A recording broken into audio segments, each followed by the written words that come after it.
다 함께 사도신경으로 신앙 고백드립니다. 전능하사 천지를 만드신 하나님 아버지를 내가 믿사오며 그 외아들 우리 주 예수 그리스도를 믿사오니 이는 성령으로 잉태하사 동정녀 마리아에게 나시고 본디오 빌라도에게 고난을 받으사 십자가에 못 박혀 죽으시고 장사한 지 사흘 만에 죽은 자 가운데서 다시 살아나시며 하늘에 오르사 전능하신 하나님 우편에 앉아 계시다가 저리로서 산 자와 죽은 자를 심판하러 오시리라. 성령을 믿사오며 거룩한 공회와 성도가 서로 교통하는 곳과 죄를 사하여 주시는 곳과 몸이 다시 사는 곳과 영원히 사는 것을 믿사옵나이다. 아멘. 좋으신 하나님 아버지 감사합니다. 오늘 새벽에 또 하나님 귀한 존으로 인도해 주심을 감사를 드리고 하나님의 선하신 뜻을 잘 분별하고 그 뜻을 이루는 복된 삶이 되게 하옵소서. 잘못된 길에서 돌이키게 하시고 하나님 원하시는 그리고 하나님 기뻐하시는 그 길을 걸어감으로 우리도 행복하고 다른 사람도 행복하게 해줄 수 있는 복 있는 사람들 되게 하옵소서. 귀한 예물 하나님 앞에 올려드립니다. 감사한 마음으로 드리는 예물들 주님 기억하여 주시고 특별히 10월 한 달을 하나님 앞에 맡기는 귀한 예물 주님 기억하여 주셔서 가정도 복되게 할 뿐만 아니라 성민교회도 복된 한 달 되게 하옵소서. 예수님의 이름으로 기도합니다. 아멘. 하나님 말씀 봅니다. 하나님 말씀은 열왕기하 16장 1절에서 20절까지 보시겠습니다.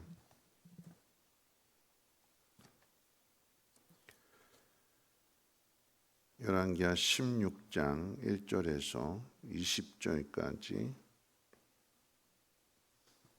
한 절씩 교독을 읽겠습니다.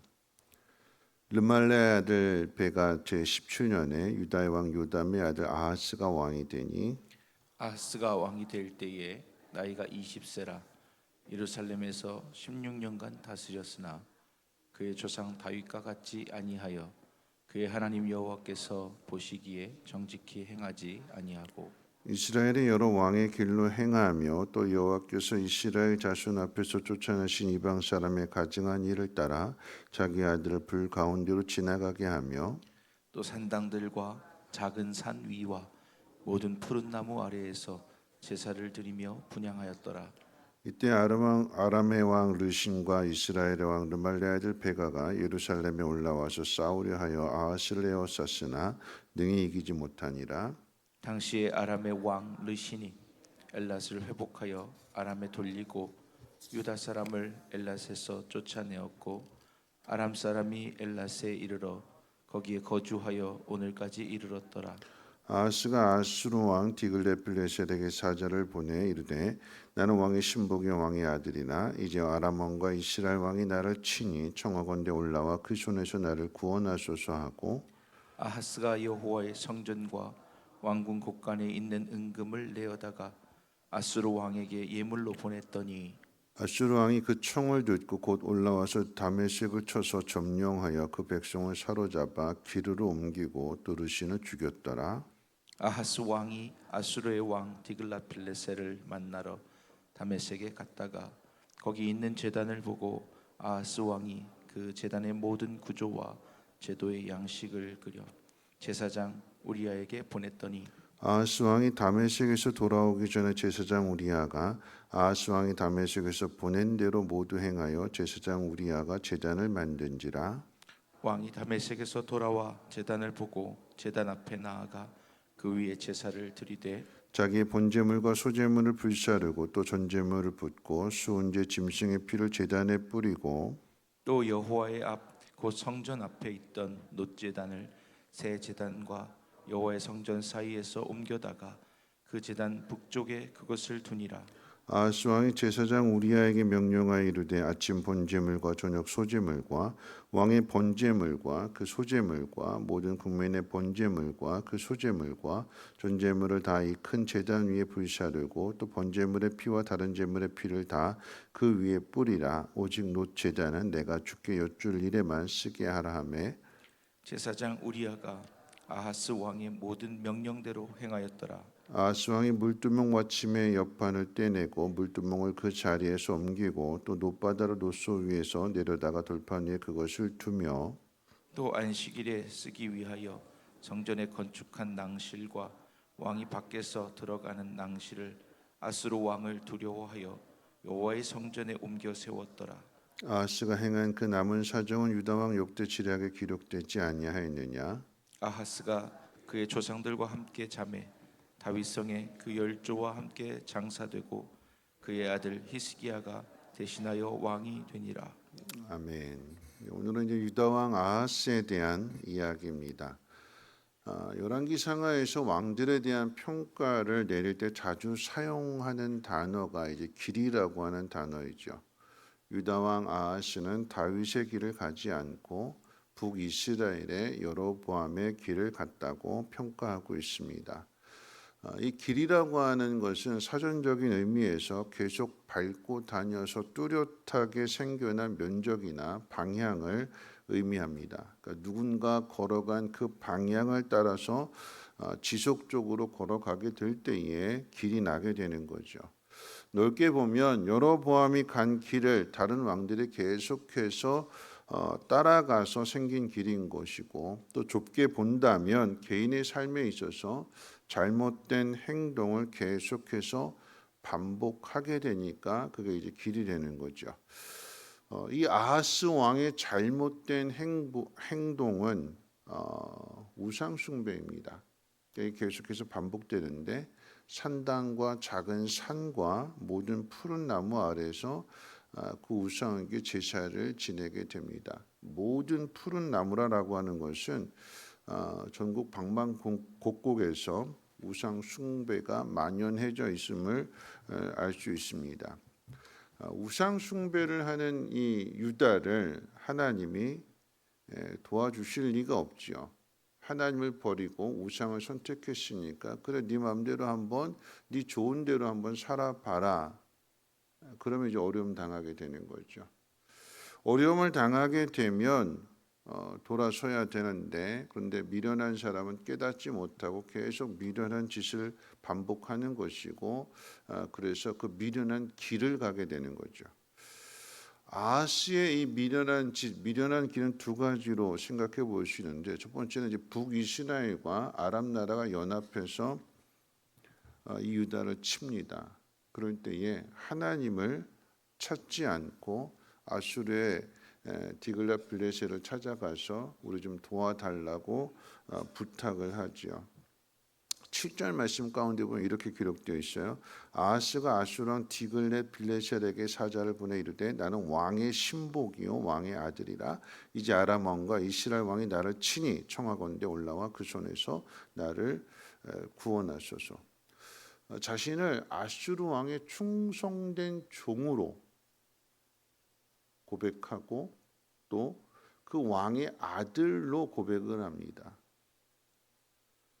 하나님 앞에 드려져야 할 고백이 세상의 왕 앞에서 나는 당신의 충성스러운 종이고 아버지가 아들을 도와주는 것처럼 당신이 내 아버지니까 나를 좀 도와달라고 나를 좀 구원해달라고 요청을 합니다. 여기서 끝나는 것이 아니라 이렇게 도움을 요청하면서 성전과 왕궁에 있는 모든 은과 금을 다 긁어다가 조공으로 바치게 되는 거죠. 왕궁에 있는 뭐 금과 은을 갖다 줬다고 하면 뭐 그런가 보다 할 수 있겠지만 근데 성전 안에 있는 은과 금까지 다 갖다 바쳤다라고 하는 것은 쉽게 표현하면 신앙마저도 다 팔아먹었다라고 하는 이야기. 하나님이 나를 구원해 주시지 못하니까 당신이 나를 구원해 주십시오 해서 하나님이고 뭐고 다 필요 없고 당신이 최고입니다라고 고백하는 거죠. 여기서 끝이지 않고 두 번째 미련한 짓은 무엇이냐면 해서는 안 될 일을 하게 되는데 자기 아들을 우상에게 제물로 바치는 일까지 하게 됩니다. 그렇게 해서라도 자기 삶을 지키고 그 나라를 지키겠다라고 하는 거죠. 위기의 순간이 찾아왔을 때에 이게 내가 왜 이렇게 됐지 하고 잘 생각하고 깨닫고 돌이키고 하나님께로 돌아가야 되는데, 그렇지 않고 계속해서 미련한 길로 계속 가게 된다면 그 끝은 하나님의 심판밖에 없게 되는 거죠. 그럼 위기의 상황에서 우리가 해야 될 일에 대해서 오늘 본문 말씀에서는 나와 있지 않지만 이 똑같은 말씀이 역대하에도 기록되어 있고 이사야서 7장에도 기록되어져 있는데, 이사야서 7장 말씀, 그 아하스 왕 때 이사야 선지자가 아하스 왕에게 해준 말을 통해서 위기의 상황에서 우리가 해야 될 일을 생각해 본다면 7장 이사야서 7장 4절에 그렇게 이야기했어요. 삼가하고 조용히 해라. 힘들고 어려운 일들 만나게 되었을 때 누군가 나를 위협하게 될 때에 귀가 얇아져 가지고 여러 사람들 말 들어보고 여러 사람들 말 들은 대로 막 행동도 여러 가지로 막 그렇게 경고망동하지 말라라고 하는 이야기. 힘들고 어려운 일이 찾아왔을 때는 그럴 때일수록 침묵하고 함부로 행동하지 말라. 그 이사야서 7장 7절 말씀, 여호와의 말씀이 너희가 두려워하는 그 일은 결코 일어나지 않는다. 왜냐하면 하나님이 붙들고 계시고 하나님 지키시는데 네가 염려하는 일, 걱정하는 일, 두려워하는 일 절대 일어나지 않는다. 그러면서 7장 9절에 만일 너희가 굳게 믿지 아니하면 너희는 굳게 서지 못한다. 그러니까 위기의 상황 속, 힘들고 어려운 상황 속에서 오히려 그 상황에서 믿음을 굳건하게 해라. 고난이 왔을 때에 그 고난을 통해서 오히려 너의 믿음이 굳어질 수 있는, 굳건하게 세워질 수 있는 기회로 삼아라. 고난은, 그리고 위기는 우리를 망하게 하려고 하는 것이 아니라 우리로 하여금 올바른 길로 돌아서라고 하나님 우리를 부르시는 것이고, 하나님 다시금 우리에게 기회를 주시는 거예요. 그럼 이사야서 7장 말씀 가운데 유명한 말씀이 있어요. 아주 놀라운 말씀이 있는데, 아하스 왕에게 이사야 선지자가 하나님 앞에 표적을, 징조를 구하라고 그래요. 그랬더니 아하스 왕이 뭐라고 이야기했냐면 나 하나님 시험하지 않겠다고 그래요. 난 징조를 구하지 않겠다. 나 하나님 시험하지 않겠다. 믿음이 있는 것처럼 보이지만 여러분, 이거 불신의 말입니다. 뭐냐면 내 마음은 이미 결정됐다. 하나님이 나를 도와주실 리가 없다. 디글렛 블레셀이 나를 도와준다고 했으니까, 아수르 왕이 나를 도와준다고 했으니까 내가 하나님께 괜히 귀찮게 해드릴 필요 없다. 징조를 구하라고 하는데 그 이야기는 하나님 앞에 구해라, 하나님 앞에 기도해라. 그런데 나 이미 마음이 정해졌으니까 하나님 귀찮게 할 필요도 없고 내가 기도해봐야 응답도 안 주시고, 그러니까 난 그냥 내가 택한 길 이 길 가련다고 계속 그 길을 걸어갑니다. 그때 이사야 선지자가 아하스 왕에게 주신 징조가 무엇이냐, 가르쳐주는 징조가 무엇이냐. 보라, 처녀가 잉태하여 아들을 낳으리니 그 이름을 임마누엘이라 하라. 처녀가 아들을 낳는 징조를 보여주신대. 메시아 탄생에 대한 그 놀라운 예언을 남유다가 위기의 상황 가운데 누가 나를 건져주지, 누가 나를 도와주지, 누가 나를 구원해 줄까 하는 그 상황 속에서의 하나님께서 메시아를 주시는데, 근데 그 메시아는 처녀가 잉태해서 낳게 되는 아들이다. 불가능한 일을 가능하게 하시는 분이 하나님이시다. 그러니까 그 하나님을 믿어라. 믿고 두려워하지 말라. 경고망동하지 말아라. 흔들리지 말아라. 하나님이 너희를 이렇게 사랑하신다. 여러분, 이 말씀의 핵심은 오늘 이건 본문 말씀 가운데 나와 있지 않지만 이사야서 7장의 말씀을 통해서 오늘 말씀과 한번 비교해 본다면 그런 거죠. 이 아하스 왕이 한 일은 위기의 상황 속에서 워낙 다급하니까 어떻게 해요? 아들까지 불에 태워서 제물로 바치고 살기를 구하고 이스라엘의 남유다의 평안을 구합니다. 내가 살겠다고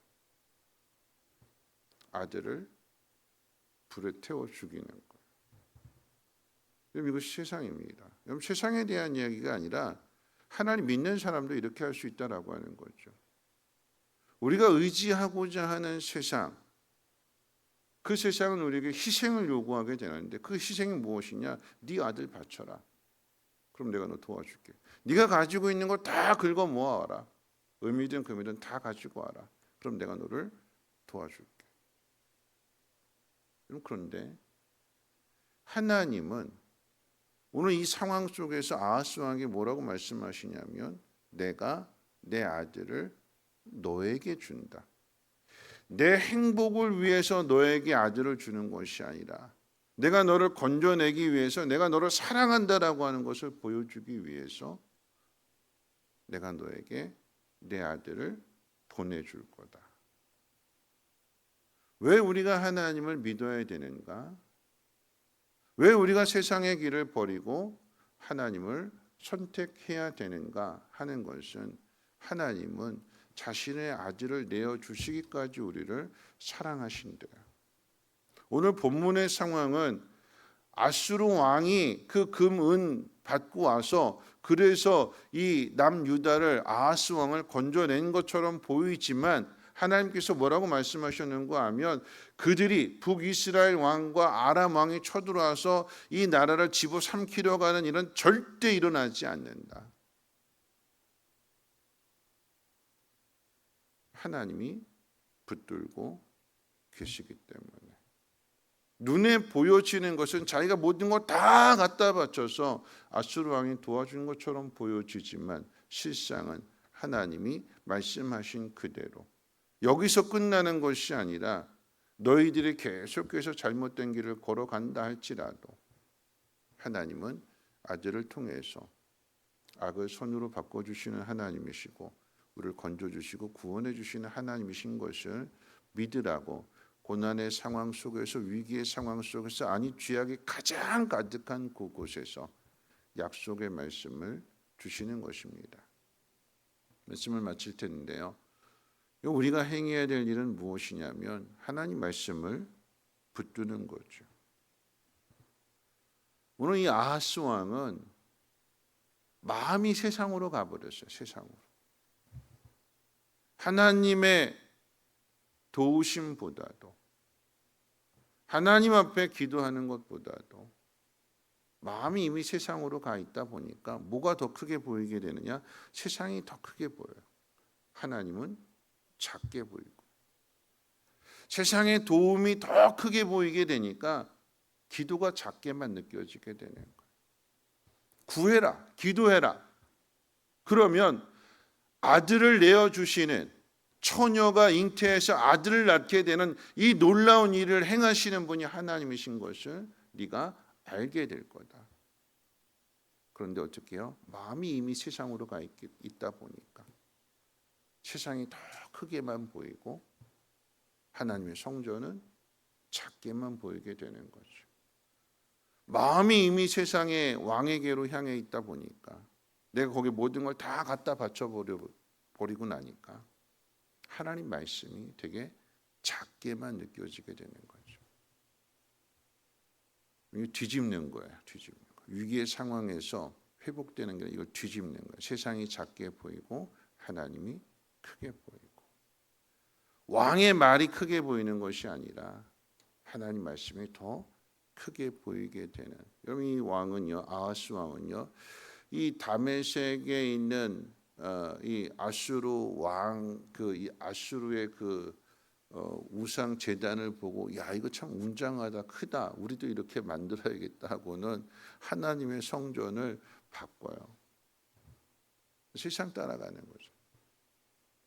하나님 말씀 따라가야 되는데 눈에 보여지는 것 따라가는 것이 아하스 왕의 모습입니다. 우리가 무엇을 봐야 되는가? 무엇을 따라가야 되는가? 힘들고 이런 상황 가운데 삼가하고 침묵하고 그리고 오히려 흔들림이 없이 그 믿음을 굳게 함으로 인하여서 처녀가 잉태하여 아들을 낳게 되는 이 놀라운 징조, 이 놀라운 일들을 통하여서 우리를 구원하시는, 그렇게까지도 우리를 사랑하시는 그 하나님을 더 신뢰하며 사랑하며 살아가시기를 주님의 이름으로 부탁을 드립니다. 우리 찬송가 가스펠인데요, 나의 반석이신 하나님, 우리 함께 찬양하고 기도하겠습니다.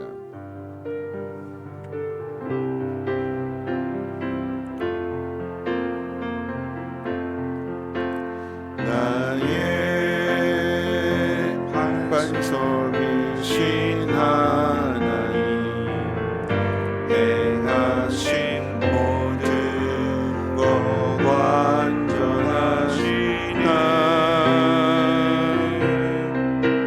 나의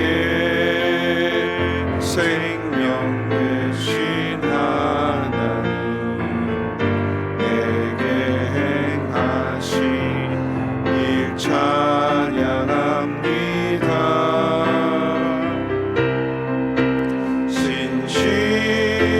신실하신 하나님, 실수가 없으신 좋으신 나의 주,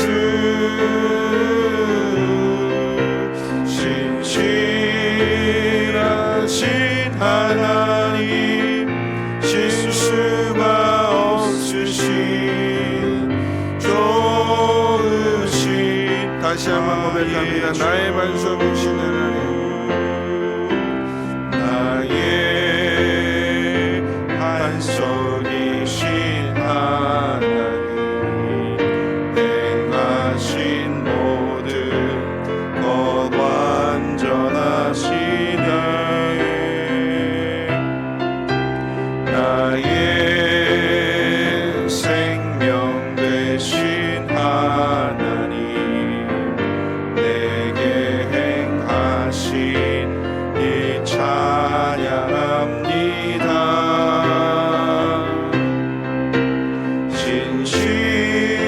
신실하신 하나님, 실수가 없으신 좋으신 나의 주, 신실하신 하나님, 실수가 없으신 좋으신 나의 주. 오늘 말씀 생각하면서 함께 기도하실 텐데요, 아하스 왕은 다윗의 길을 가지 않고 여로보암의 길을 갑니다. 길이라고 하는 것 계속해서 반복해서 걸어가면 넓어지고 단단해지는 게 그 길이잖아요. 우리가 가야 할 그 길이 옳은 길이어야 되는데 잘못된 길이라고 한다면 어려움을 당할 수밖에 없습니다. 위기가 찾아올 수밖에 없고요. 그때에 정신 차려야 되는데 그때 귀가 얇아지게 되고 많은 말들을 듣게 되고, 그 많은 말들 듣고 다 따라하게 되니까 행동은 산만해지게 되는 것입니다. 하나님 뭐라고 말씀하셨냐면 삼가해라, 침묵해라, 그리고 믿어라, 흔들리지 마라.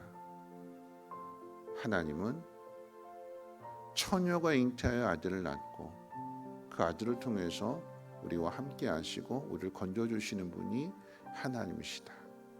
세상은 우리에게 아들을 요구하지만 하나님은 우리의 행복을 위해서, 우리의 구원을 위해서 독생자를 내어주시는 분이 하나님이시다. 그 하나님 말씀을 따라야 되는 거죠. 우리 시간 기도하실 때에 하나님, 세상을 크게 보는 것이 아니라 하나님을 크게 볼 수 있는 믿음의 사람이 되게 하옵소서. 세상의 말을 깊이 새기는 것이 아니라 하나님 말씀을 마음 가운데 깊이 새기게 하시고 흔들림이 없게 해주시고 전능하신 하나님의 능력을 믿으며 살아갈 수 있는 우리 모두가 되게 해달라고 함께 통성으로 하나님 앞에 기도합니다. 사랑 많으신 하나님 아버지, 오늘 하나님 말씀을 듣습니다. 우리가 무엇으로 살아가야 되는지 다시 한번 깨닫게 해주시고, 우리 하나님 말씀 대로 살지 않고 내 마음대로 내 고집대로 살다가 당하는 어려움이 있다면, 또 그와 반대로 하나님 말씀대로 살았음에도 어렵고 힘든 일을 만나게 된다면 그 속에서 해야 될 일들은 함부로 말하지 않는 것입니다.